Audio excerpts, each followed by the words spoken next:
Boa noite, irmãos e irmãs em Cristo. Muito boa noite nesta sexta-feira, dia 4 de setembro, ano 2020.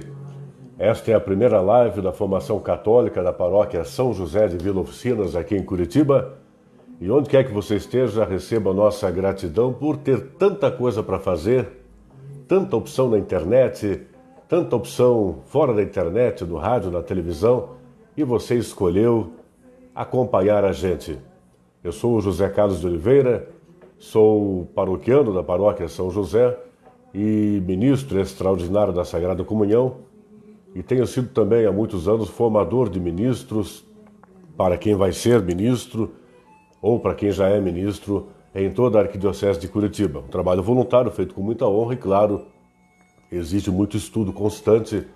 Tem que estar sempre aí lendo, estudando, aprendendo para poder compartilhar com você, com fidelidade, com alguma propriedade, a doutrina da Igreja Católica Apostólica Romana. Quero convidar, antes de mais nada, a que rezemos, façamos nossa oração de abertura, pois sempre que acordamos e enquanto estamos acordados, e tomara, quem sabe, até quando dormimos, certamente estamos acompanhados da Trindade Santa. Convido você a que faça comigo exatamente assim. Em nome do Pai, e do Filho, e do Espírito Santo. Amém. A graça de nosso Senhor Jesus Cristo, o amor do Pai e a comunhão do Espírito Santo estejam sempre conosco. Peço que você coloque no seu coração mais fortemente tudo de bom que você já tem, mas lá também multiplique, potencialize as suas melhores intenções para com as suas necessidades, para com as necessidades do próximo. Antes que você acorde, antes que você tenha seu primeiro pensamento, seu primeiro sentimento, o bom Deus já sabe, Ele já sabe. Mas qual seja a tua intenção? Qual seja a sua intenção agora? Coloque-a no colo do Pai. Dentre elas, que este encontro, este breve encontro online, nos faça assim. Começamos bem. Quais tenham sido as dificuldades do dia? Começamos bem. Independentemente deste formador, acima de tudo aprendiz, que nós continuemos bem e concluamos melhor ainda. Ao final deste encontro, estejamos melhores do que quando viemos. Rezemos juntos. Pai nosso, que estais no céu, santificado seja o vosso nome. Venha a nós o vosso reino, seja feita a vossa vontade, assim na terra como no céu. O pão nosso de cada dia nos dai hoje, perdoai-nos as nossas ofensas, assim como nós perdoamos a quem nos tem ofendido, e não nos deixeis cair em tentação, mas livrai-nos do mal. Amém. Continuemos reunidos em nome do Pai, e do Filho, e do Espírito Santo. Amém. Se você é paroquiano da paróquia São José, é muito bom ter você com a gente. Se é paroquiano de qualquer outra paróquia de Curitiba, do Paraná, do Brasil, até do mundo, muito bom ter você com a gente.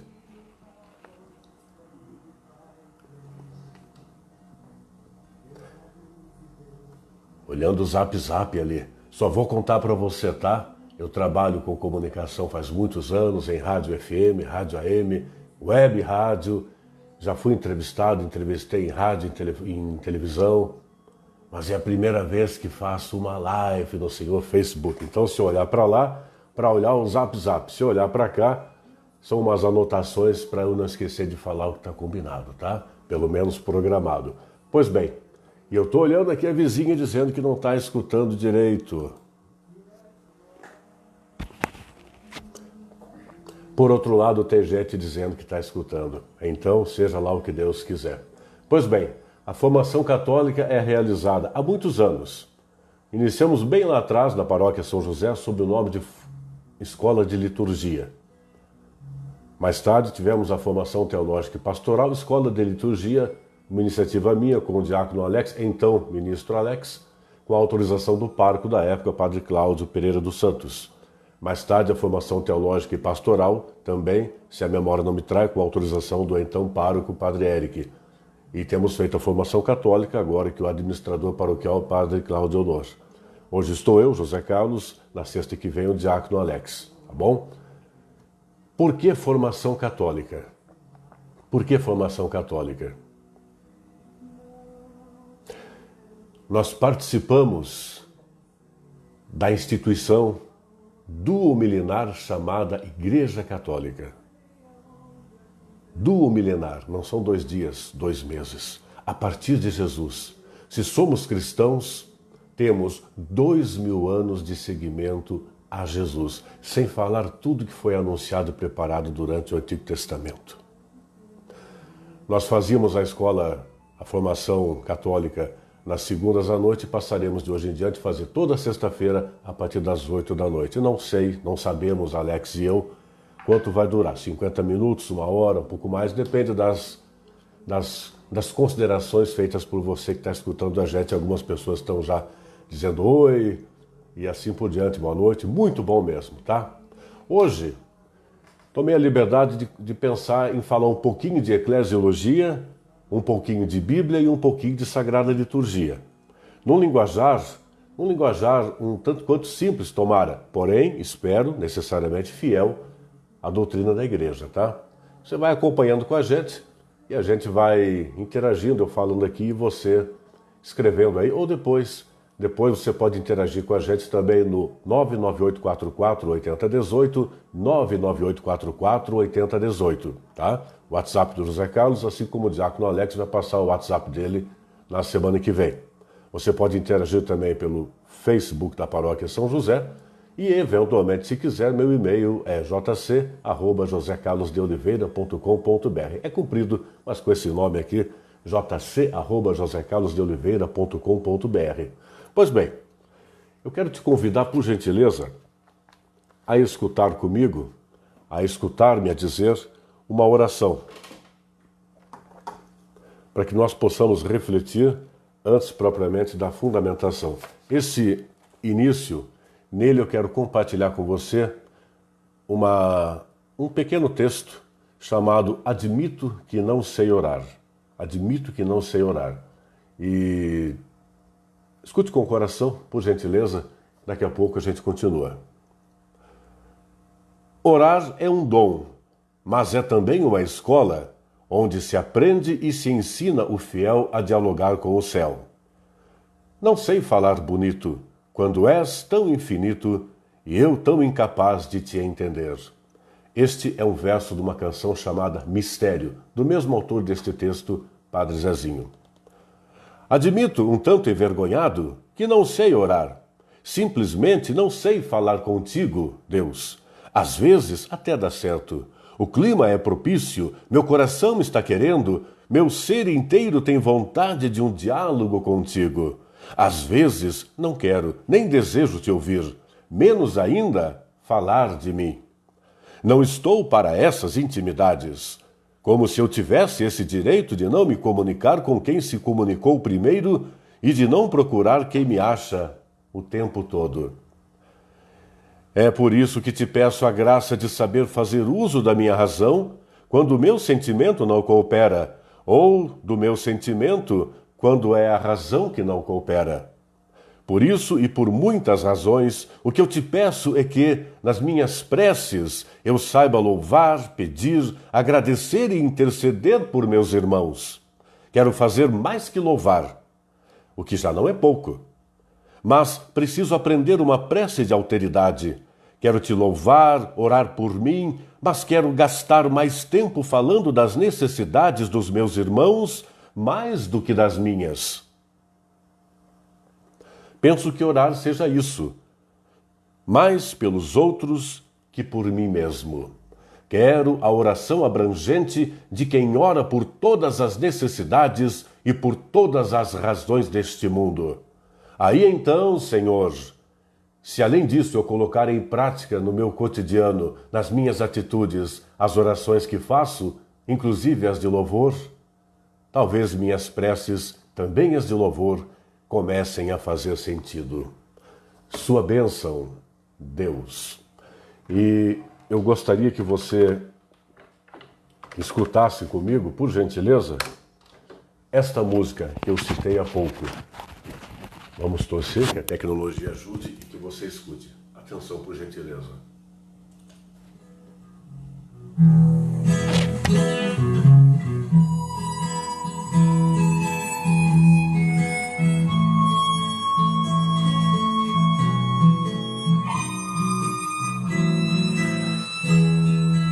Não te vejo, não te toco, não te sinto, nem te escuto a me falar. Não conheço teu semblante ou tua imagem, nem te posso imaginar. Não te entendo, nem percebo a dimensão do infinito aonde estás. Não sei aonde habitas, não sei aonde moras, nem sei te descrever.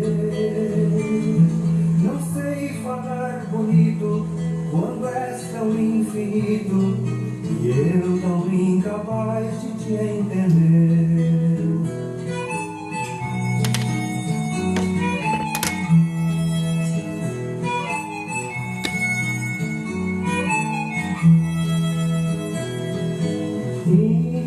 Infinito, onipotente, onipresente, Criador e provedor, imutável, justo amigo e Pai clemente, Deus da luz e Deus do amor. Não conheço nem vislumbro a dimensão do infinito que tu és. Não sei aonde vamos, não sei aonde estamos, só sei que estás nos céus. Não sei imaginar-te na minha pobre arte, só sei que és minha luz, que és nosso Deus.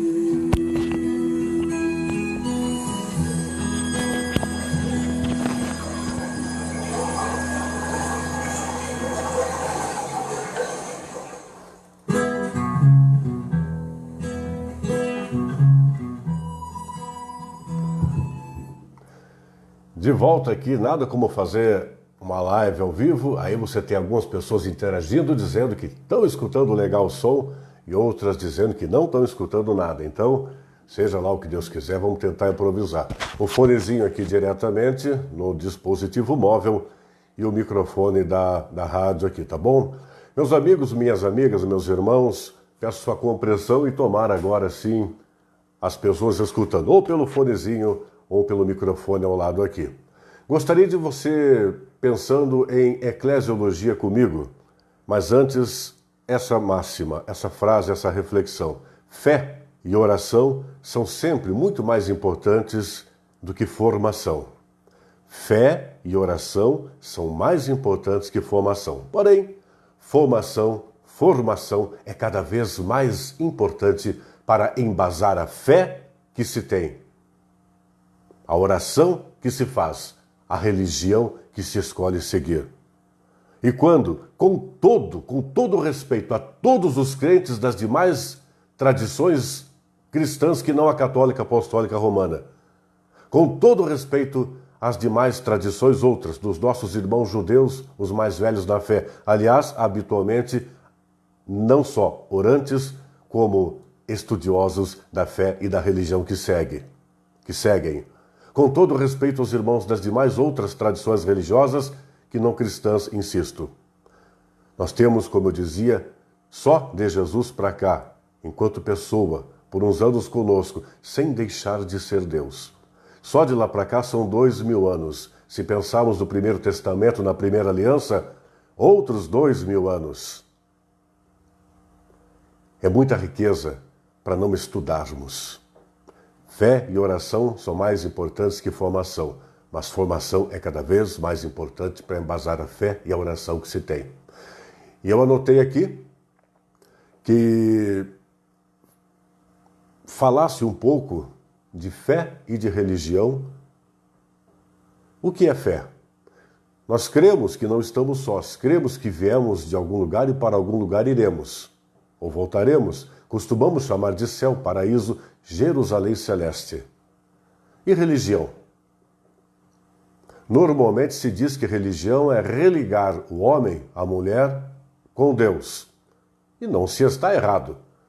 Mas se pode dar uma melhorada nessa definição, que não está errada. Religião é religar a nós com o Criador, aproximar o Criador da gente. Mas religião, por consequência disso, é melhorar, aperfeiçoar a pessoa, a nós mesmos, sendo nós protagonistas deste aperfeiçoamento, porque caminhando com as próprias pernas, porém, buscando a Deus, seguindo a Jesus, inspirados e iluminados pelo Espírito, obras imperfeitas, inacabadas e inacabáveis, mas sempre em construção. E, portanto, a religião nos proporciona o conteúdo, a diretriz suficientes para que, gradativamente, ao longo da jornada a qual chamamos vida, nós possamos nos melhorar, nos modernizar até enquanto pessoas pela ética cristã e, por que não dizer, nos inovar. Inovar é algo como? Com aquilo que já temos, aquilo de que já dispomos, nossas potencialidades, nossas possibilidades, nossas limitações também, por que não? Melhorar. Falíveis, limitados, sujeitos ao erro, mas aceitando a nossa vocação de santificação, apesar de pecadores. Gostaria de prosseguir falando um pouco de eclesiologia, então. Eu anotei aqui essa sequência e gostaria de dizer para você, na verdade, lembrando, tá? Não é nem ensinando, por favor. É lembrando e não ensinando. E se por um acaso você aprender alguma coisa, beleza, tá? Nada impede que depois, amanhã ou mais tarde, você me ensine algo também. Ora aprendizes, ora formadores, ora ensinando, ora aprendendo. Pois bem, nós escutamos muito, desde pequititicos, a falar da igreja doméstica. Então o lar aí, você vovó, vovô, você com os seus mais próximos aí, a igreja doméstica. Uma série, um grupo de igrejas domésticas fazem o chamado mini ou microsetor.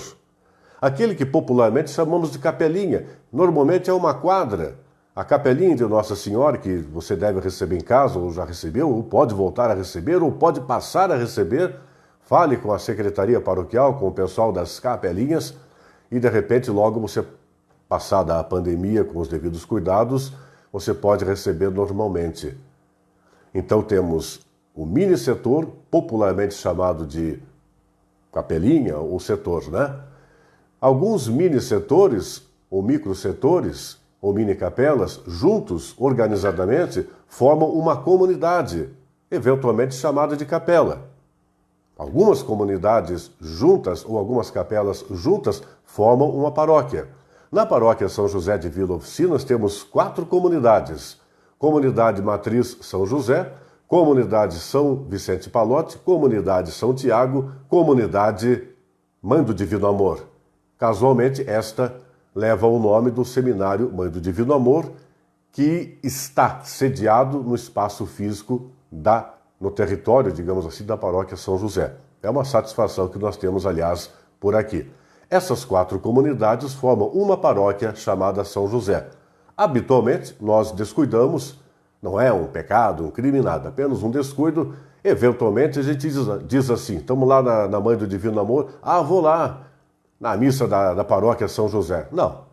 A missa na Mãe do Divino Amor, a missa na São Tiago, a missa na São Vicente Palotti é missa tão na paróquia quanto a missa na comunidade São José. Pois bem, as paróquias de um determinado setor formam este setor. Nós temos o setor pastoral do Cajuru, por exemplo, se a memória não me trai, Paróquia São José, Paróquia Santíssima Trindade, Paróquia São Martim de Lima, Paróquia Nossa Senhora do Rosário de Belém, Paróquia Nossa Senhora Aparecida, Paróquia São Benedito e Paróquia E agora José, ali na BR, me fugiu Nossa Senhora de Fátima, o Santuário Nossa Senhora de Fátima. Estas paróquias juntas formam o setor pastoral Cajuru, tá? Os setores pastorais que temos, todos eles somados, são 15 em Curitiba, na Arquidiocese de Curitiba, formam a Arquidiocese de Curitiba, tá? Nós temos diocese e arquidiocese. Qual é a diferença? A arquidiocese, quando envolve uma quantidade de gente muito maior. Então nós temos a Arquidiocese de Curitiba, porque ela é uma bitela, digamos assim, grandalhona, tá? Diocese ou arquidiocese, essa é a diferença. E uma diocese ou arquidiocese é chamada igreja particular. Atenção, por favor. Não entender particular como sendo igreja privada, sociedade, nada limitada, nada disso, por favor. Igreja particular porque é uma partícula da igreja universal. Opa, não pense bobagem.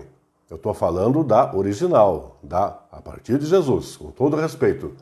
A igreja universal, com U bem maiúsculo, com U de universal e que rima muito bem com a original, é a Igreja Apostólica Romana, que tem sede em Roma.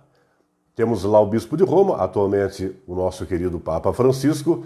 Então temos a Igreja Universal, que habitualmente chamamos católica, com suas diversidades, mas toda ela, de Roma até ali, na esquina da comunidade São Tiago, por exemplo, até ali, nas pradarias da comunidade Mãe do Divino Amor, por exemplo, até ali, digamos que na sua casa, que faz parte de um mini-setor, ou micro-setor, ou micro-capela, que junto com outros faz parte daquela comunidade ou capela, que junto daquela comunidade ou capela forma a paróquia São José. Tudo isso faz parte da nossa querida Igreja Católica.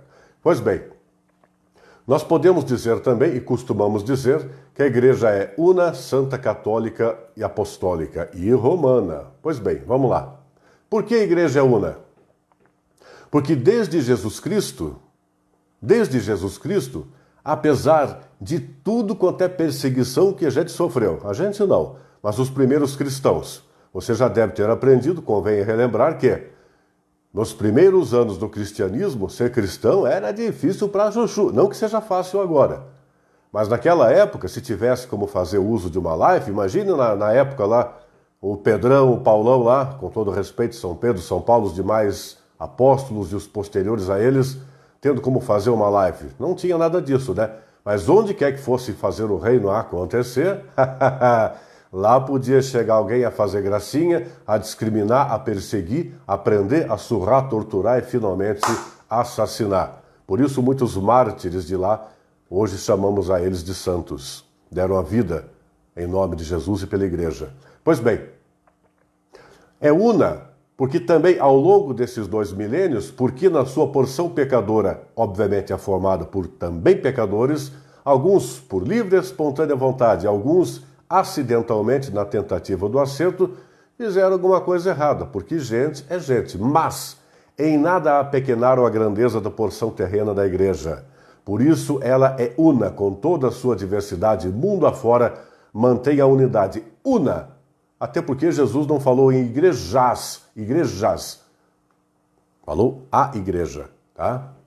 Adiante, se a memória não me trair, falaremos de igreja-templo, o que dá para dar plural aí, e ainda assim com um aspecto importante a considerar. É una, portanto, é una, o que mais? Santa.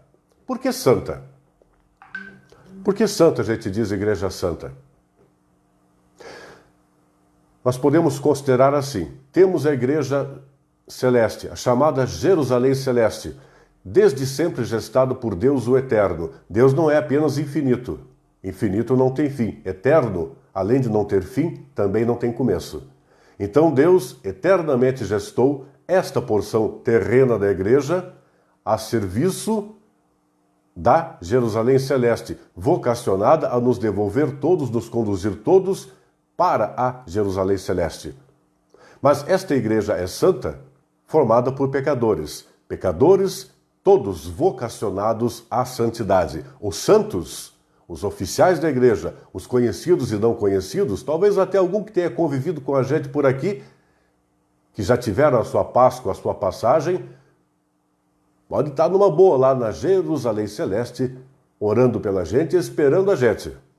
Como diria o velho Padre Humberto, Aquela brincadeira, quem é que acredita em Jesus? Quem quer ir para o céu? Quem quer ir agora? Ninguém tem pressa.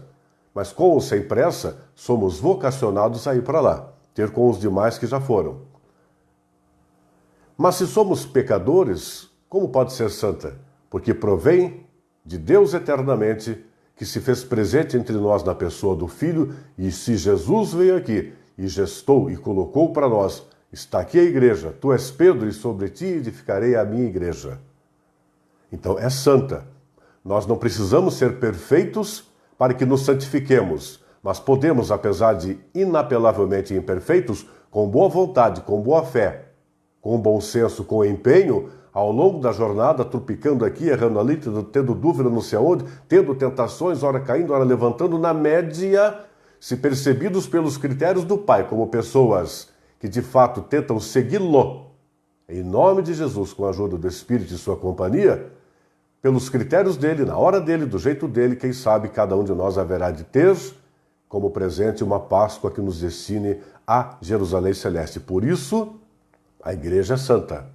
É apostólica, mas antes quero dizer que é católica. Eu vou me deter, antes de falar em apostólica. Vamos falar em apostólica primeiro, já que eu dei uma invertida. É apostólica porque o nome já o diz. A partir de Jesus, seus primeiros seguidores, os apóstolos, deram sequência ao que Jesus fez, Jesus realizou. E depois que realizou, conjuntamente com eles e outros, disse: façam em meu nome, acompanhados do Espírito. E assim tem sido. Desde então, 2000 anos, não teve uma parada aqui a colar. O norte foi mantido, e o norte foi, é e continua sendo Jesus. Católica. Como eu dizia há pouco, católica é a palavra que significa universal, uma palavra grega que significa universal, significa para todos. Para todos, não imposta, não colocada goela abaixo, mas exposta, oferecida, disponibilizada. Todas as pessoas da face da terra já vividas, hoje viventes e adiante por nascer ainda, a todas elas é dado esse presente da catolicidade da igreja. A igreja que é para todos. Esta é a essência de cristianismo, a essência do cristianismo. Me atrevo a propor para você uma reflexão até antes de prosseguir. Se tiver algum irmão de outra denominação que não a nossa, eu acolho com muito carinho, com muito boa vontade, e tal como numa divulgaçãozinha feita em WhatsApp, no Facebook para alguns, para nossos irmãos cristãos que não católicos, compreendendo a nossa doutrina de 2000 anos, aliás não é nossa, é a de Jesus, que a igreja cuida, e a igreja somos também nós, de repente podemos, ainda que mantidas arestas, ainda que mantidas diferenças, com boa vontade, com empenho em sermos cristãos e não apenas parecermos, podemos ser diferentes, crer diferentes, mas caminhar e viver em paz. Pois bem, quando Deus se apresentou durante o Antigo Testamento ao povo de Israel, havia outros povos sofrendo as dificuldades de então, como hoje tem muita injustiça social, desigualdade e tal. Mas o povo de Israel sofria, mas tinha essa convicção, não estamos sós, Deus está conosco. Deus se apresentava ao povo de Israel, e conforme se apresentava ao povo de Israel, por intermédio do povo de Israel, outros de outros povos podiam ter acesso a Deus, ainda que por pouco, ainda que não o compreendessem ou não o levassem a sério. Ali havia nuances desse negócio de para todos, de catolicidade. Então foi para o povo de Israel, com o povo de Israel, que Deus fez a primeira aliança, por intermédio de Moisés. Mas a todos os demais de outros povos era dado o direito e a possibilidade de ter com Deus, por intermédio das vivências do povo de Israel. Pois bem, já no Novo Testamento, a nova e eterna aliança que Deus fez com todos os povos, catolicidade, aliança para todos com todos, universalidade, catolicidade, insisto. Por meio de Jesus, para com todos, catolicidade. Você, por gentileza, cada vez que um irmão católico ou não disser para você esse negócio de placa de igreja, respeite. E tanto quanto possível, se for o caso, faça silêncio, ore por você, ore pelo outro. Se houver possibilidade de gentilmente se expressar, com possibilidade de, quem sabe, ser recepcionado também gentilmente pelo irmão, ainda que haja permanência da divergência, diga: católica ou católico, vem de catolicidade, de universalidade, não é placa de igreja. Catolicidade é essência da igreja de Jesus. Se é cristão, tem catolicidade. Se é cristão, é católico. Não é placa de igreja, pois que Jesus, Deus, Espírito, a Trindade, a igreja cristã é para todos. Alguém pode não querer. A todos é dado o direito de não querer. Mas a igreja cristã é para todos. Catolicidade. Quer mais uma reflexão proposta para você pensar em catolicidade? O Evangelho. O Evangelho eu mostro 4 aqui. Um só Evangelho, uma só boa nova de Jesus, que não é uma biografia, é uma compilação de fatos marcantes da sua vida enquanto esteve conosco sendo homem, sendo gente, sem deixar de ser Deus. Fatos marcantes para que pudessem e possam até hoje apresentá-lo de modo claro, compreensível, instigante, ainda que nem sempre de fácil assimilação e muito mais complicada, eventualmente o segmento é complicado, mas perfeitamente possível, realizável e prazeroso. Então temos ali quatro apresentações da vida pública de Jesus, 4 compilações de passagens marcantes de Jesus enquanto esteve conosco. Um só evangelho, 4 enfoques. Catolicidade. Não se contradizem, se complementam e convergem. Temos os três chamados sinóticos, Mateus, Marcos e Lucas, e do João, que tão especial é, não que melhor que os demais, mas tão especial é, que é simbolizado até pela águia. Por isso é una, santa, católica, apostólica. E por que romana? De vez em quando eu vou olhar aqui que eu anotei umas palavrinhas, porque senão eu fico até amanhã falando e esqueço de falar um pouco do que pensava em falar, tá? Por que romana? Porque depois da morte de Pedro, de Paulo, dos primeiros seguidores de Jesus, os primeiros apóstolos, que muitíssimo iam a Roma e muito frequentavam Roma, porque a gente sabe minimamente bem que Roma era o centro do mundo de então. Então tinha que ir para lá mesmo. Mas os seguidores, os posteriores aos primeiros seguidores de Jesus, continuaram frequentando e fazendo acontecer o reino de Deus em Roma. Então o fato é que, ainda que lá tivesse perseguição, e não somente lá, ainda que lá tivesse incompreensão, e não somente lá, Roma, que vem desde 700 e tantos anos antes de Cristo, a sua fundação, depois de Cristo para cá, ela acabou se consolidando como o que a gente pode dizer, capital espiritual do cristianismo. Capital espiritual do cristianismo. Por isso, repito, a igreja é una, é santa, é católica, é apostólica e é romana. Por essas breves considerações. Aliás, tudo de que falei até aqui pode vir a ser tema. Um tópico colocado aqui em 30 segundos, por exemplo, pode vir a ser o tema de todo o encontro da formação católica nas próximas semanas ou meses. Pois bem, ainda hoje eu quero falar um pouquinho mais sobre paróquia, mas com um outro enfoque. Pois bem, mas agora eu quero pensar com você o seguinte. Até aqui eu falei um pouco de eclesiologia, tá? Eclesiologia é o ramo da teologia cristã que trata da doutrina da igreja, tá? O seu papel na salvação, sua origem, seus acertos, suas contendas, suas dificuldades, as separações, até a forma de se relacionar com o mundo, o seu papel na sociedade, tá? Eclesiologia, quando eu falei lá da igreja universal, com sede em Roma, particular, o setor, paróquia, assim por diante. Pois bem, a eclesiologia também trata com as outras denominações que não cristãs. E aqui eu estou olhando para não esquecer de comentar um pouquinho de ecumenismo e diálogo interreligioso. Eu peço compreensão a você que de repente pensa assim, agora, ou talvez antes, ou daqui a pouco, pô, Zé Carlos de Oliveira, mas é tão simples isso, você repete, mas o que é simples para você, o que é simples para mim pode ser complexo para outro. E o que para nós é um solene desconhecido, algo que não sabemos, para uma outra pessoa pode ser um conhecimento corriqueiro. Então, novamente, ora aprendemos, ora ensinamos. Então, há muita dúvida, e eu peço licença para você que sabe, porque, embora simples, tudo que falei até aqui, o que eu vou falar agora, ao longo da jornada nas várias paróquias da Arquidiocese de Curitiba, numa conversa de esquina, a gente percebe que muita gente confunde. Diálogo interreligioso e ecumenismo. É relativamente simples. Também pode ser tema de outro encontro, de um encontro todo. Ecumenismo é o diálogo, são as boas relações, as boas tratativas com os outros cristãos que não os católicos. Vale dizer também que um irmão luterano poderia dizer, por exemplo, aos seus pares lá, nossos irmãos, meus irmãos luteranos, o ecumenismo é, por exemplo, o bom diálogo entre nós luteranos e os irmãos católicos, batistas e assim por diante.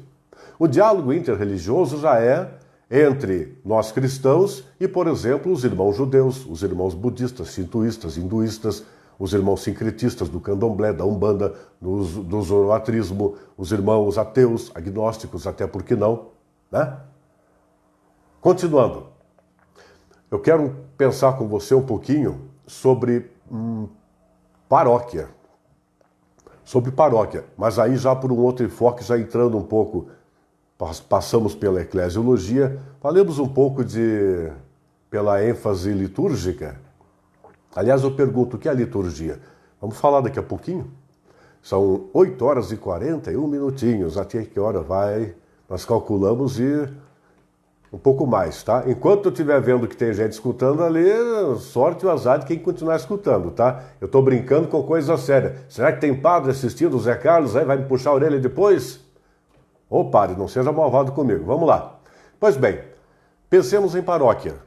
Qual seja a paróquia, São José e qualquer paróquia aí de Curitiba, do Brasil e do mundo, não deve ser, pela ótica da liturgia, da sagrada liturgia, a qual resumiremos um pouquinho a seguir, pela ótica da sagrada liturgia, uma paróquia e as suas comunidades, todas têm paróquias de uma comunidade, de 2, de 4, de 10 e tal. Mas uma paróquia não deve ser um lugar onde apenas se realiza cerimônias, mecanicamente, friamente ou com calor, mas calor de menos, aquém do que se poderia ter. Seja para a Santa Missa, sendo justo, a celebração da palavra, quando da ausência do presbítero e conduzida por um diácono ou, por exemplo, por um ministro extraordinário da Sagrada Comunhão. E não pode ser só uma reunião de pessoas, uma coisa assim onde todo mundo conversa e diz até a paz de Cristo e dá ali um abraço aqui, um abraço ali, mas de repente na hora do vamos além, terminou a missa, tchau, na esquina ninguém conhece ninguém. Ou faz acepção de pessoas. Não é por aí. Isso não é paróquia. Pela ênfase da Sagrada Liturgia. Você concorda comigo? Não fica muito brava comigo, não, mas dá uma pensadinha. E não estou dizendo que é para você, serve para mim também. Pois eu vou falar liturgicamente o que é uma paróquia.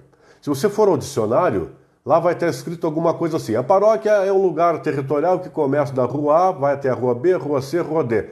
Tem lá um padre, um presbítero, ao qual chama-se de pároco, o dono da paróquia. Dono, entre aspas, não dono como o chefão proprietário. Dono, lembra de Jesus, o rei que serve? Esse é o dono. O pároco, aquele que serve, também. Ele é a referência, é o líder, é a referência daquela comunidade. Então, dono, entre aspas. Apoie o seu pároco, aliás. Pois bem, mas paróquia liturgicamente é, atenção, quem acompanha a gente nos encontros presenciais, até uns 6 meses atrás, não tem feito mais, claro, por causa da pandemia, no futuro voltaremos, se Deus quiser. Paróquia é lugar de salvação. Se não sabia disso, grave e jamais esqueça. Paróquia é lugar de salvação. E salvação só se consegue no serviço ao próximo. Grave, repito, só se consegue a salvação por intermédio do serviço constante, abnegado ao próximo. Serviço abnegado, serviço voluntário ao próximo, espontâneo, gratuito, sem nada esperar em troca e, de preferência, sem fazer selfie, sem fazer live, sem ter canal de YouTube, sem ficar gravando e mandando para todo mundo, ó, tô ajudando, tô servindo. Como diria o falecido, saudoso amigo, advogado catequista Antônio de Souza Neto, quem tem que saber, sabe. Não estou criticando a tecnologia. Paróquia é lugar de salvação e só se consegue a salvação ao longo da jornada, a qual chamamos vida, por intermédio de serviço constante, consistente, crescente, coerente, abnegado ao próximo. E o que é ser salvo? Ser salvo é ser realizado em Cristo. Deus é aquele que salva. Jesus é o Salvador. O Espírito ora inspira, ora ilumina. O modelo a seguir é Jesus. A cartilha a seguir foi escrita pelo Pai e ratificada, clarificada e seguida, a título de exemplo, por Jesus. Por isso é o que se deve fazer numa paróquia.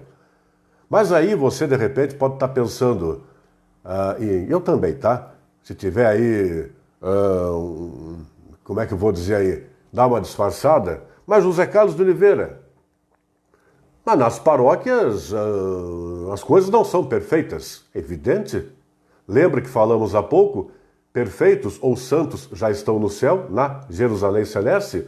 Os imperfeitos e ainda não santos, mas que podem vir a ser, ainda que permaneçam imperfeitos, estes estão destinados à paróquia, à igreja. A igreja terrena que teve começo e terá fim só existe, graças a Deus, para nosso bem de todos nós pecadores. Então, viva as paróquias! Por mais que haja erros, limitações e dificuldades, nunca cometamos o erro de nos afastar de uma paróquia, seja qual a comunidade for, a paróquia que for. Pois bem, mas esse serviço abnegado ao próximo, portanto, não pode ter segundas intenções. Eu até não ia falar, mas eu anotei ali para não esquecer de falar, então vamos lá. Tirando a nossa paróquia São José, com as nossas 4 comunidades, se tiver alguém de uma outra paróquia também, certamente, e não acontece. Vamos fazer o que muita gente faz, que o padre Humberto não me escute. Esses dias ele repercutiu uma frase bacana, que se a memória não me trai, a gente deve falar muito com Deus, pouco de nós, ou falar muito de Deus, pouco de nós e nada do outro. Concordo. Deduzo, meu caro padre Humberto, se estiver me escutando, um abraço, se estiver escutando, depois me puxa a orelha, deduzo o senhor quis dizer, falar nada do próximo se for para falar mal, fazer intriga, inveja, essas babaquices típicas da pequenez que a humanidade pode proporcionar. Mas falar fraternalmente, seguindo a correção fraterna, eventualmente sim, elogiosamente sim, ainda que as costas para elogiar, sem exagero e tal, mas de preferência o que se falar seja algo compatível com o que se possa falar adiante e algo construtivo. E quando de tom crítico ou divergente, o seja em termos do comportamento e dom da pessoa. Pois bem, por isso, tirando as nossas paróquias, outras paróquias que não tem gente que a gente conhece, né, bem distante assim, lá tem, por exemplo, vaidade, falsidade, tem, por exemplo, mentira, preguiça, interesse de aparecer, mais se servir do que servir, mas em outras paróquias que não na nossa. Mas graças a Deus, paróquia é lugar de salvação. E se por um acaso, de vez em quando, você se flagrar pensando mal de alguém, falando mal de alguém, ele é antipático, ele é grosso, ele é isso, ele é aquilo. Lembre que graças a Deus você está na paróquia e ali, ainda que esteja a pecar, está sob risco concreto de se santificar com a ajuda de outros bons exemplos e até dos maus exemplos que você pode ver, para lá, mas que feio o cara fazer isso. Não vou fazer. Eu vou rezar mais e corresponder mais às orações que faço. Exemplo para seguir eu tenho. É um tal de Jesus Cristo. Pois bem, eu quero ponderar com você também o seguinte, meu caro, minha cara. Em se tratando, mais um plus do que eu falei agora há pouco de fé e de adesão à religião. Tem gente que tem fé, mas não segue religião. Tem gente que tem religião, mas parece que não tem fé. Pense nisso. E às vezes a gente pode estar num momento assim também. Proponho a você pensar o seguinte: acreditar e crer é a mesma coisa? Lembre do que falei até aqui, em especial do que é a paróquia pela ênfase da Sagrada Liturgia. Acreditar e crer são a mesma coisa? Há quem diga que sim. Há quem diga que são meros sinônimos, tal como mandioca, macaxeira e aipim são a mesma coisa, ou pão francês seria a mesma coisa que pão de um outro nome em algum lugar aí, ou, por exemplo, vina e salsicha seriam a mesma coisa. Mas nós podemos dar um plus nisso daí. Nós podemos dar um plus. Acreditar é algo como: aceitamos a existência de Jesus. Aceitamos que quando passamos desta, poderemos dizer que passamos desta vida terrena para a melhor.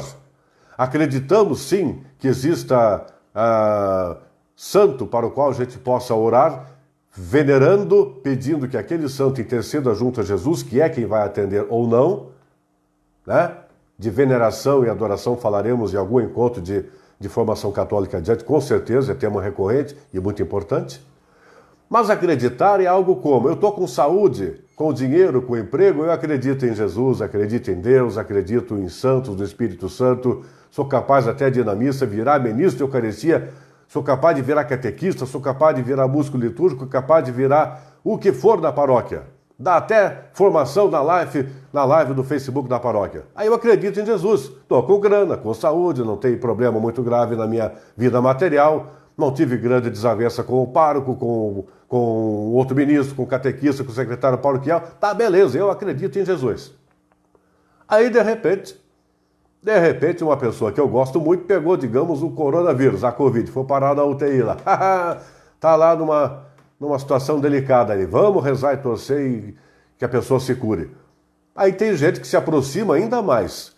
Tem gente que na dor, na doença, na enfermidade de si, o desemprego de si, o doente querido, uma situação dificílima na sua vida, direta ou por parte de um ente querido muito próximo e amado, tem gente que na dificuldade, na adversidade, se aproxima ainda mais, fortalece mais a fé.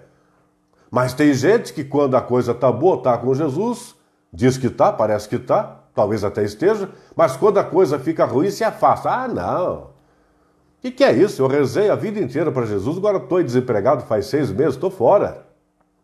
Assim como eu faço quando não vou com a cara do padre, não vou com a cara do formador, não vou com a cara do secretário, do diácono, do músico. Vamos se afastar, trocar de paróquia, trocar de cidade, e daí não vai adiantar nada, que tem gente em todo lugar. Pois bem, a diferença entre acreditar e crer é a seguinte: a pessoa que evolui de apenas acreditar em Jesus para crer em Jesus, esta pessoa, com saúde, com enfermidade, com ente querido recém-falecido ou não, com ente querido da UTI em estado praticamente terminal ou não, desempregado, passando necessidade material para o básico do básico para viver, essa pessoa continua fiel a Jesus e à sua igreja. Pode chorar de dor física, pode chorar de dor emocional, mas não tem dor espiritual. Está com Jesus, está em Jesus. Pode ter sido caluniada por alguém que vai à missa e diz: a paz de Cristo, meu irmão, e depois apunhala pelas costas. Mas esta pessoa permanece em Jesus. Isso é crer em Jesus. Eventualmente, nas formações presenciais ao longo dos anos, quando eu falo dessa diferença entre crer e acreditar, eventualmente, dentre as maneiras que eu utilizo para tentar exemplificar, uma está em recomendar, não vamos tocar agora, o tempo corre, uma está em recomendar que você escute depois do famoso YouTube, vá lá no Google, ou se já não tem em casa, ou peça para mim que eu te mando aí, uma musiquinha muito conhecida, das mais antigas e das mais conhecidas do já citado Padre Zezinho, que é Amar como Jesus amou, e você deve conhecer, por certo. Essa é a diferença entre acreditar e crer. Quem crer corresponde ao refrão lá: o que é preciso para ser feliz? Amar como Jesus amou, sonhar como Jesus sonhou, pensar como Jesus pensou, viver como Jesus viveu, sorrir como Jesus sorriu. Eu me atrapalhei aqui. Enfim, você discorra aí todo o refrão da música, é simplesinho, mas ele explica o que é algo como crer em Jesus. Tá? E um detalhe, o final do refrão diz assim: e ao chegar ao fim do dia, eu sei que eu dormiria muito mais feliz, porque amanhã tem mais. Eu acho que falei há pouco. Somos obras inacabadas e inacabáveis. Se você chegou agora e estiver me escutando aí, falando com esse fonezinho na lapela e mais esse betelão do meu lado, é que na dúvida eu estou usando o fonezinho direto no dispositivo que está com a internet, e a caixa de som aqui está alto para você escutar de um jeito ou de outro, aí, meu amigo, minha amiga. Pois bem, falemos um pouquinho agora de liturgia. Já falamos, aliás, mas vamos pensar o seguinte. Eu te pergunto, o que é liturgia? Você foi à missa domingo passado? Você assistiu à missa hoje pela internet ou pela televisão? Escutou pelo rádio? E antes da pandemia, quantas vezes você foi à missa e lá, se a missa é às 10 da manhã, uns 5 minutos antes aparece um Zé Carlos da vida, um Beto Pacífico da vida ali. Ô, meu amigo, um abraço. Ou algum outro lá que vai dar uma de comentador, comentarista ou moniciador. Cá para nós uma provocação. Numa comunidade que um dia fosse minimamente embasada em termos de catequese e formação litúrgica, o comentarista, municiador ou comentador seria tão útil quanto um zero à esquerda. Não estou pedindo para você cortar esses caras, tá? Não é só uma provocação fraterna. Se um dia, hipoteticamente falando, deparássemos com uma comunidade minimamente formada catequeticamente e liturgicamente, o comentarista não seria necessário. Deixa lá. Mas que ele não comente a missa, só incite, propicie a assembleia ou aquele povo que tem que vir à assembleia litúrgica, por isso os ritos de início, para que quando vier a liturgia da palavra, tenham-se feito a assembleia litúrgica para poder desfrutar da celebração da liturgia enquanto primeiro palavra e depois o pão e o vinho a consagrar. Pois bem, aí o comentador diz, na liturgia de hoje vamos celebrar a ascensão de Nossa Senhora. Está tudo certo. Nós temos a pastoral litúrgica que está a serviço da Sagrada Liturgia. A pastoral litúrgica são os esforços feitos pelas pessoas que nós popularmente falamos assim, você vai cantar, você faz a primeira leitura, você faz as preces, você comenta, faz a segunda leitura, você faz o salmo. Tá tudo beleza. Mas a Sagrada Liturgia é extremamente mais que apenas pastoral litúrgica, a tal ponto que, só entre nós, tá? Só entre nós, não fala para os padres aí, não é o popular falar a pastoral do laço? A missa começa às 8 da manhã, falta 1 minuto para as 8, você pega o cara para proclamar a primeira leitura. Tudo bem, nada, vamos fazer. Eu já fiz isso um monte de vezes. Eu cheguei lá 2 para as 8, vou lá fazer a primeira leitura, a segunda e tal. Mas como é bonito quando faz uma semana antes, toda uma preparação para que a liturgia seja assimilada, celebrada, absorvida por quem vai proporcionar à Assembleia Litúrgica na semana seguinte a mesma maravilha, a mesma graça. Mas esse é o departamento para outro encontro aí, e vamos devagar com o andor, não vamos brigar lá na pastoral litúrgica, nem xingar o falador que está falando isso agora aqui, por favor. Pois bem, só que Sagrada Liturgia é tão importante, tão mais que, por mais pobrezinha, por mais mal feita, por mais simplória que seja a organização da pastoral litúrgica, em nada ela é pequena a grandeza ímpar, a grandeza incalculável da Sagrada Liturgia. Pois bem, tem um camarada, onde é que está? Isso aqui é só um livro. Se não conseguir ver, é um tal de Concílio Vaticano II. De concílios, nós falaremos, obviamente, que adiante, muitas vezes do Vaticano II, muitas vezes.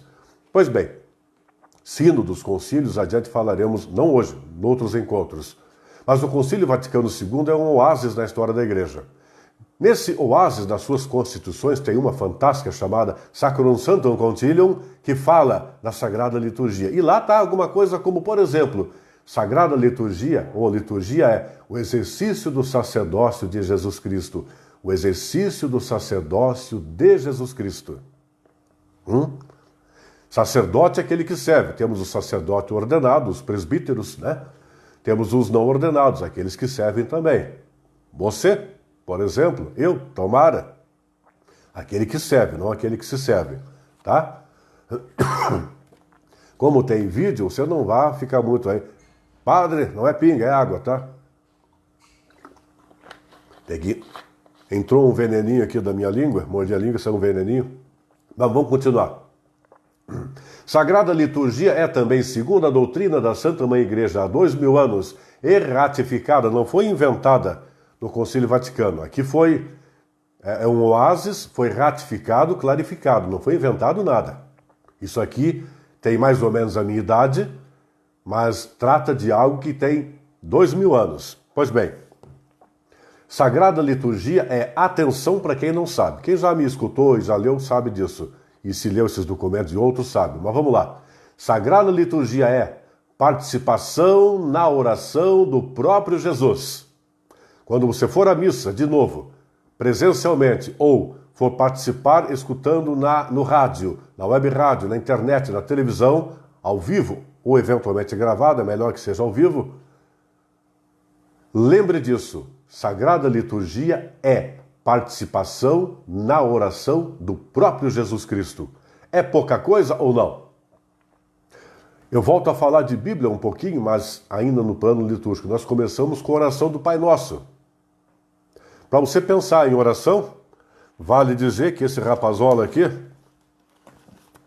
esse outro, que deveria ser de consulta diária do católico, esse senhor chamado catecismo, esse menino é dividido em 4 grandes partes, uma delas fala só de oração. Só de oração. Pois bem, e detém-se muito na oração do Pai Nosso. Pois bem, Jesus Cristo, falamos um pouco de Bíblia. Essa salada espero ter algum começo, meio e fim para não ficar muito misturado, espero. Jesus Cristo viveu uns 3 anos a chamada sua vida pública. Ele realizou toda a sua vida sendo ela uma oração. Toda a vida de Jesus pública foi uma oração. Só ao final da sua vida pública, ele chamou a rapaziada ali, os apóstolos, e disse: ó, meus caros, rezem assim. Pai nosso que estais no céu e tal. Você, alguma vez já percebeu o seguinte? Os 3 anos de vida pública de Jesus correspondem à vivência plena, total, completa da oração que ele ensinou. Algo como: Jesus viveu 3 anos entre nós fazendo a vontade do Pai, perfeitamente, plenamente, e depois resumiu a própria vida de si em uma oração que rezamos em 1 minuto ou menos, às vezes mecanicamente, às vezes nem dando bola para o que rezamos. Na próxima vez que for rezar o Pai Nosso, durante a Santa Missa, ou em qualquer circunstância, até sozinha ou sozinho na hora de dormir, um pouco antes de dormir ou um pouco após acordar, lembre disso. A oração do Pai Nosso, dentre outras, resume toda a vida pública de Jesus, que viveu e transformou sua vida, fez da sua vida toda ela uma oração e a resumiu. E quando a resumiu, pediu: é o seguinte, não é só para rezar. A vida de vocês tem sido e há de ser doravante também. E é a de todo cristão. A oração do Pai Nosso é uma proposta. Por isso, de novo, a Sagrada Liturgia é a participação na oração do próprio Jesus. É moleza? Moleza pode não ser, mas é uma grande beleza. Tá bom? São 9 horas em Curitiba. Eu gostaria de pedir, enquanto falo mais um pouquinho aqui, a opinião de quem está interagindo comigo. Eu não estou falando nada porque você está lascado. Eu estou sozinho aqui na sala, tem que tomar água, apertar ali, se der alguma coisa, estou lascado. Então você vai falando aí, só não me xingue, porque se o outro estiver vendo você me xingar, eu vou ficar mal na fita. Mas é o seguinte, eu pergunto a vocês aí, se uns 2, 3 puderem interagir comigo, se mais uns 5, 10 minutos tá bom, mais uns 15, por exemplo, para a gente concluir. Não que eu esteja com preguiça ou cansado, mas de repente para você também poder cuidar da sua vida aí. Se você concordar, eu vou caminhar para o seguinte. Eu vou ler para você, na verdade, para a gente caminhar para a conclusão. Eu espero que, tendo falado com você até aqui, nesses mais ou menos 55 minutos, eu falei um pouco de eclesiologia, falei um pouco de Sagrada Liturgia, e um pouco de Bíblia também, né? Eu vou caminhar para a conclusão, insisto, não por preguiça ou cansaço, dá para ficar até meia-noite, mas não é por aí. Menos, às vezes, é mais. De antemão, eu peço que, se não hoje, amanhã ou depois, você dê uma pontuada para mim, ou mesmo já para o diácono Alex, que o que acha? Se 1 hora, 1h15, 2, 3 horas, tá? Não adianta alongar que não tem salário, é na faixa mesmo, então não adianta a gente querer fazer bastante. Tô brincando, por favor, falando sério, brincando. Mas eu quero pontuar aqui o seguinte, escute comigo.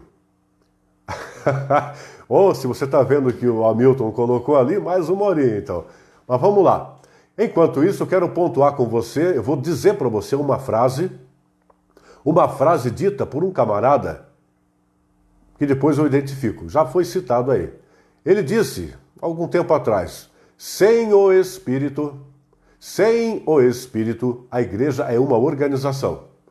A missão é propaganda, a comunhão é um esforço. Pois bem, quem disse isso? Vai pensando aí. Ele prosseguiu. Ele disse também assim: há sempre a tentação de construir ninhos, reunir-se à volta do próprio grupo, das próprias preferências, o semelhante com o semelhante, alérgicos a toda a contaminação. Do ninho aceita, o passo é curto. Quantas vezes se define a própria identidade contra alguém ou contra alguma coisa? Pelo contrário, o Espírito Santo junta os distantes, une os afastados, reconduz os dispersos. Eu prossigo mais um pouquinho na leitura do texto deste cidadão. Ele prossegue. O Pentecostes chegou para os discípulos depois de 50 dias incertos. Por um lado, Jesus ressuscitara, cheios de alegria, tinham-no visto, escutado e até comido com ele. Por outro, ainda não superaram dúvidas e temores. Estavam com as portas fechadas, com perspectivas reduzidas, incapazes de anunciar o vivente Jesus.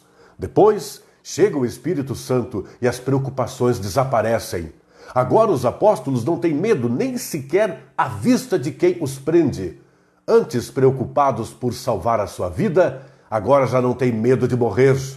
Antes fechados no cenáculo, agora levam o anúncio a todas as nações.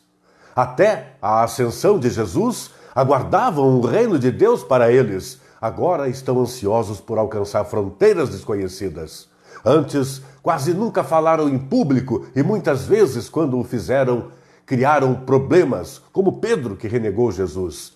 Agora falam corajosamente a todos. Em resumo, a história dos discípulos, que parecia ter chegado ao fim, é renovada pela juventude do Espírito. Aqueles jovens que, dominados pela incerteza, se sentiam no fim, foram transformados por uma alegria que os fez renascer. Se você não sabe ou não acertou no palpite, é Mário Jorge Bergoglio, de uns tempos para cá, chamado de Francisco, Papa Francisco. Ele é tido por mais carismático que o Bento XVI e menos carismático que João Paulo II. Falemos em catolicidade de novo para você pensar. Pense só esses três. Um dos maiores teólogos de toda a história da humanidade, segundo até observadores que não católicos, Bento XVI. Papa Francisco, um pouco de Bento, um pouco de Papa, mas com a sua identidade, um pouco de Papa São João Paulo. Quantas décadas compreendidas por esses três que fazem a sucessão apostólica permanecer? Pois bem, falemos então do Espírito um pouco mais. Você lembra do que foi dito agora? Noutras palavras, estar com o Espírito Santo, aceitar-se parceiro, aceitar-se inspirado e iluminado pelo Espírito, companheiro do Espírito, não quer dizer que nós não tenhamos dificuldades, dúvidas, dores, tristezas e tal. A paz de Cristo que nós nos damos uns aos outros, quanta vez apenas da boca para fora, mas quanta vez passando pela boca, mas brotando do mais íntimo do nosso ser, que é o ideal, e podemos tentar e conseguir cada vez mais, esta paz, mesmo quando brota do íntimo do nosso ser e vai coração adentro daquele ao qual dizemos a paz de Cristo, meu irmão, vá com Deus, Deus o abençoe, e coisas tais, quando falamos com o nosso íntimo para o próximo, para o filho, para a mãe, para, enfim, quanta gente querida, nós estamos proporcionando que esta pessoa tenha, conforme ela também tenha de fato a paz e a aceite e a cultive dentro de si, que também a partilhe. Quando nós temos esta paz de Cristo, a paz típica do verdadeiro cristão, não é para não ter problemas, não ter dificuldades, não passar por perrengues na vida. É para que quando os perrengues vierem, porque estamos com a paz de Cristo, nós aceitamos e não reclamamos. Nós sofremos e até caímos, somos derrubados, mas levantamos e seguimos. Obrigado, Senhor, porque até nos piores momentos sei que estou contigo e principalmente sei que estás comigo na pessoa do Espírito, principalmente, especialmente. Ter a paz e dar a paz de Cristo é isto, é passar pelas terríveis dificuldades e não sabemos por que assim é, mas é nunca deixar na gaveta e nunca deixar de ter bem claro isso. A paz de Cristo é para que qual seja a dificuldade pela qual a gente passa, qual seja o bom momento pelo qual a gente passe, Jesus está com a gente. Ele quer estar com a gente. Ainda sobre Espírito. Eu vou agradecer ao Milton, que falou em 1 hora mais, mas eu vou tentar pensar que o povão não vai aguentar mais 1 hora, meu Milton, meu caro amigo. Vamos um pouco mais, mas ainda falando sobre Espírito, para avançar um pouco mais e concluir daqui a pouco. Paulo, eu falando de cabeça eu não vou me atrever, mas Paulo tem um escrito que fala de alma e espírito. Pois bem, e ainda hoje, quando de manhã fui chamado a fazer a celebração da esperança de uma senhora muito querida, cujo nome lamentavelmente me falta agora, Se estiver me escutando a ministra que foi comigo e a Salete, me corrija, eu esqueci o nome. Mas enfim, ali no cemitério do Bonfim, um pouco antes do almoço. Num dado momento, não lembro exatamente como falei lá, mas eu falo aqui. Paulo falou em alma e espírito. E a gente pode pensar assim, o espírito, o nosso espírito, é o lugar mais íntimo da nossa alma. O íntimo da nossa alma, que nós podemos chamar de espírito, é o lugar onde Deus quer habitar. Mas para que Deus possa habitar o nosso espírito, que é o lugar mais íntimo da nossa alma, nosso espírito tem que estar condizente com o que se espera do lugar onde Deus habita, concorda? Então nós vivemos de fascinar a nossa alma, fascinar, tirar dela o que não convém a um cristão, e eventualmente quando conseguimos tê-la por uns momentos limpinha, tão de acordo com o que se espera do íntimo dela, que é o espírito, Deus ali está, conosco está. Estamos falando do mais íntimo da nossa alma. Falemos do Espírito Santo agora. Eu te pergunto, nós habitualmente falamos que o Espírito Santo inspira, o Espírito Santo ilumina. Eu te pergunto, inspirar e iluminar são sinônimos? É a mesma coisa? Ou tem diferença? Hein? Pois bem, digamos assim, o Espírito Santo de Deus, ele primeiro nos inspira e por consequência de nos inspirar, nos ilumina. Não são duas coisas. Está juntinho ali, mas uma potencializa a outra. Uma pode ser o plus da outra. Vamos pensar o seguinte, inspirar. Nós aprendemos, e quando falamos do Santo Livro, em outras ocasiões, vamos certamente falar disso, os autores do Santo Livro, os autores humanos do Santo Livro, alguns identificados, alguns não identificados, alguns há dúvida até hoje de quem seria o autor humano, mas, em última análise, o essencial é que todos os livros, todas as frases de todos os livros que formam o Santo Livro foram inspirados por Deus, ou seja, todo mundo, identificado ou não, escreveu o que bem entendeu.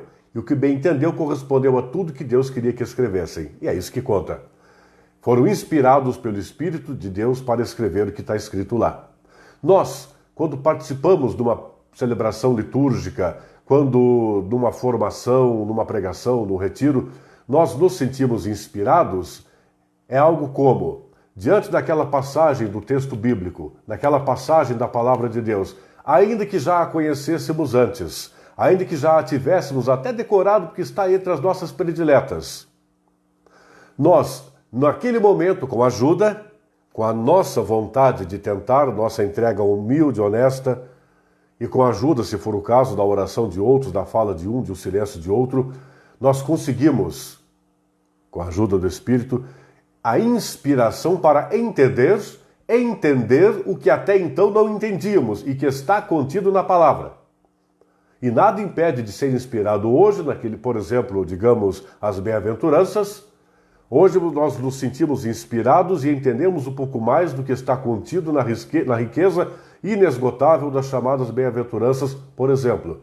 Daqui uma semana, um mês, de repente, no mesmo texto maravilhoso, nos sentimos inspirados e aprendemos um pouco mais. Então, ser inspirado é entender ou aprender algo que até então não entendíamos ou não sabíamos e está contido ali na palavra de Deus. Isso é ser inspirado. Mas o plus da inspiração é a iluminação. A consequência da inspiração é a iluminação. E o que é a iluminação? Aí lembre do que eu falei de Sagrada Liturgia, lembre do que eu falei de Eclesiologia, lembre do que eu falei me fugiu aqui, Bíblia. Paróquia. Lembre do que eu falei de paróquia. E paróquia falei na ênfase da Eclesiologia, falei na ênfase da liturgia e, de certo modo, de Bíblia. Claro.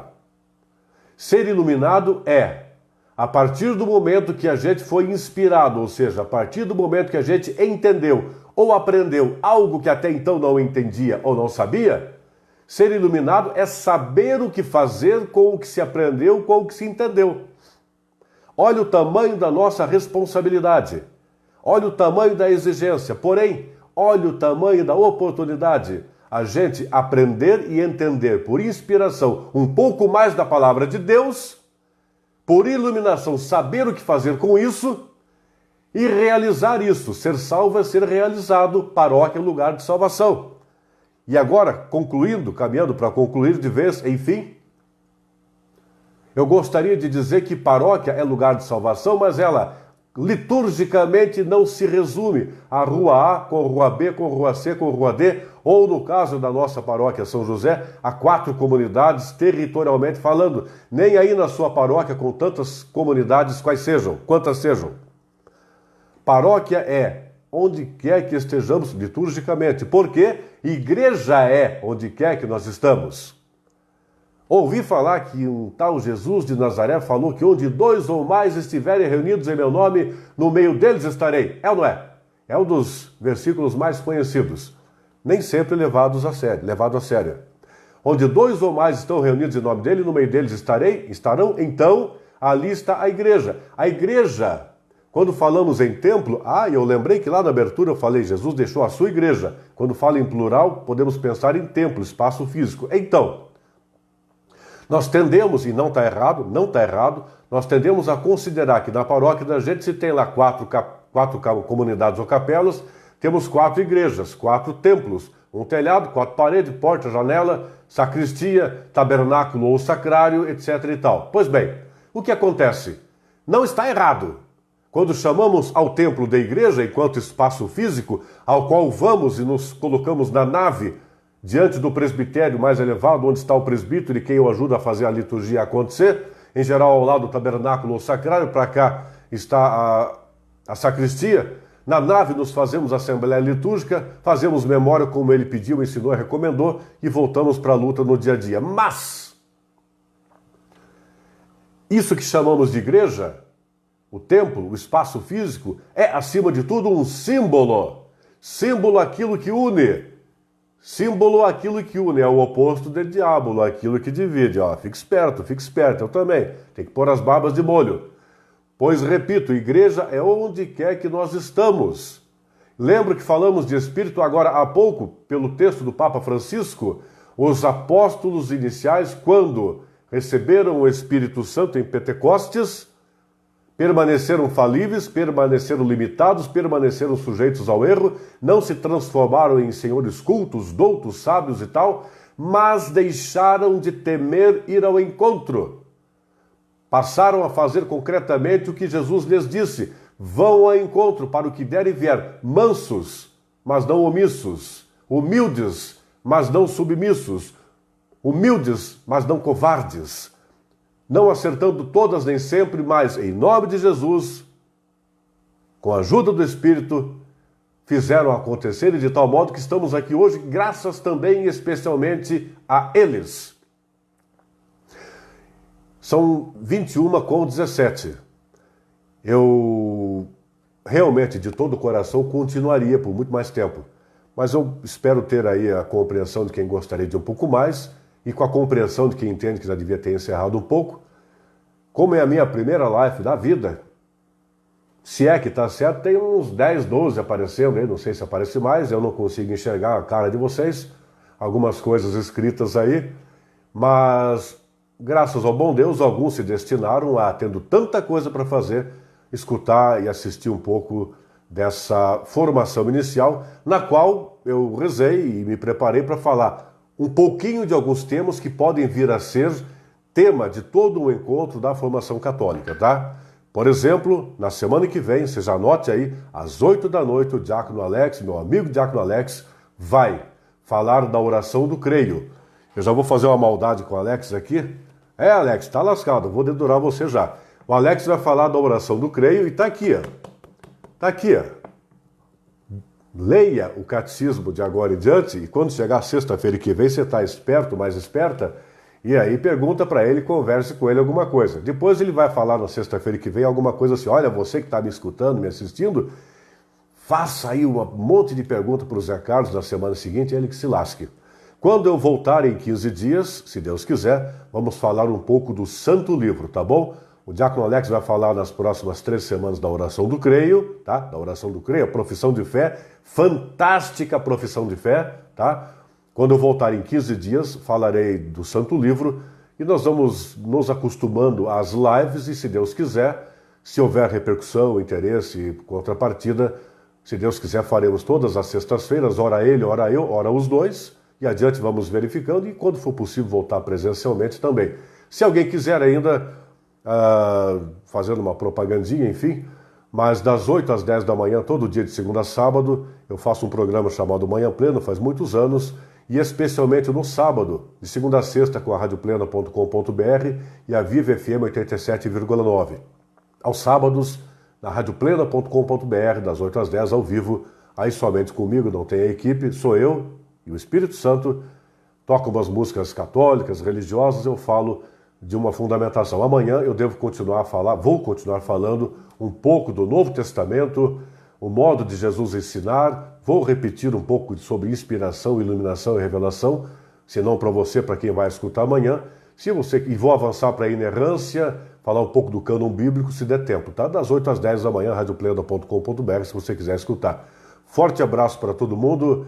Eu sugiro, por gentileza, que nós façamos a oração da Ave Maria, que é a mãezinha do céu, a intercessora maior junto a Jesus. E hoje pela manhã, nas exéquias, eu comentei também, espero que com alguma propriedade, diante dos entes queridos da senhorinha que faleceu, que Nossa Senhora, naquele momento de dor, mesmo assim jamais hesitou e sempre esteve junto de Jesus, até quando aos pés da cruz.